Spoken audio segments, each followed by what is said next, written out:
receive this glory. Si Lord Jesus lang. Yes, sometimes mahanga tayo sa ating mga pastor, mga nagtuturo, sa iba na talagang anointed, but is still looking to Jesus because He alone received this glorious title. Amen? God is great. Sabihin nyo nga, God is great. God is great. God is great. God is great. Amen. Ang kalwalhatian ng Diyos ay ang ningning ng kanyang katangian at karakter.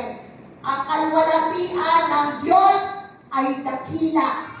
Mas dakila at higit na nakahigit sa anumang makalupang kalwalhatian na alam mo.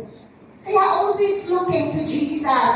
Do not idolize anything above heaven. Amen? Kaya, gising-gising tayo dyan. Sabi mo nga sa katabi mo, baka may ina-idolize ka pa dyan. Yan. Wala na. Anong sagot? Sabi mo, isuko mo na yan kay Lord. Dapat makita sa iyo ang kalwalhatian. Glory is what makes Him worthy of our worship. Ang kalwalhatian ng Diyos ay nakikita the way how we worship God. Amen?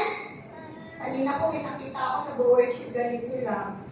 You worship the King of Kings. You worship the Lord of Lords. You worship the God who redeemed us. The God who redeemed you. The God who redeemed every one of us. Worship Him in spirit and in truth. Ba't hindi mo magawa, kapatid? Alam niyo pagka in-worship niyo si God wholeheartedly, alam niyo po ba? Mararanasan mo. Nawawala ang kaguluhan sa isip mo. Nawawala ang kaguluhan sa pamilya mo. Nawawala ang kaguluhan sa eskwelahan. Sa problema mo. Amen? Dahil ang sabi ng Psalm 145 verse 6, they speak of the glorious splendor of your majesty, and I will meditate on your wonderful word. Amen? Palakpakan natin ang Diyos. Palakpakan natin ang Diyos. Because God is a glorious God. Kagaya yan ng isda eh. The glory of the fish is to swim. Kaya kung nga siya pinapanood eh, nagagandahan ka sa kanya. Tama ba? Tama ba?